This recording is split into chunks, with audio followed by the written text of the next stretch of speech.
excuse me, on the left over here, we have individuals who are religious fundamentalists, religious fanatics, and this is the expression, RT-PCR, real-time PCR expression of the VMAT2 gene.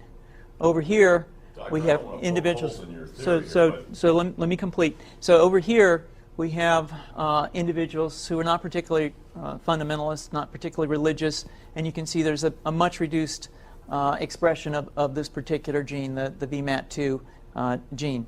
Another evidence that supports our hypothesis for the development of this approach. What you see here is by spreading this virus, we're going to eliminate individuals from donning on a bomb vest and going into a market and blowing up the market. So our hypothesis is that these are fanatical people, that they have overexpression of the VMAT2 gene, and that by vaccinating them against this, we'll eliminate this behavior. So we have some very, very remarkable data in this next slide. Here we have two brain scans. These are fMRIs. These are two different individuals with different levels of expression of VMAT2. On top is an individual who's a religious fanatic, an individual, and we've repeated this numerous times, that has high levels of VMAT2. Now, this individual down here who had low levels of the VMAT2 gene, this individual would self-describe as not particularly religious. In each case, these individuals were read a religious text.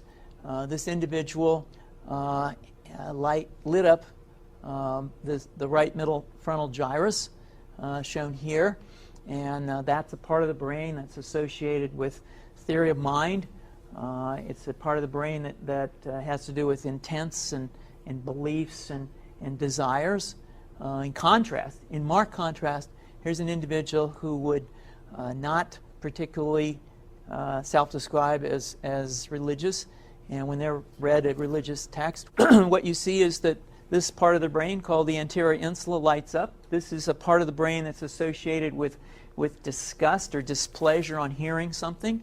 So you're suggesting I take a CT scan with me when I'm evaluating people to determine whether I put a bullet in their head? So the data that I'm presenting here supports the concept that we're proposing, and I think that we would not propose to do CT scans or fMRIs on individuals out in the hinterlands of Afghanistan. The virus would immunize against this VMAT2 gene, and that would have the effect that you see here, which is it's essentially to turn a fanatic into a normal person. And we think that will have major effects in the Middle East. How would you suggest that this is going to be dispersed? The aerosol?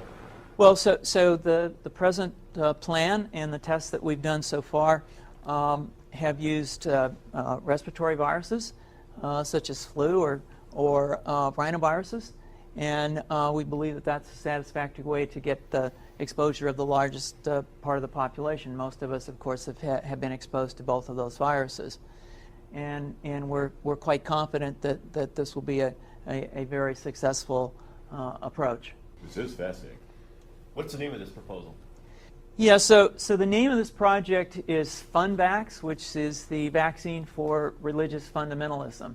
And you have a proposal already? The proposal has just been submitted, and I think that the data that I have shown you today would support the development of this project, and we think it has great promise. There it goes.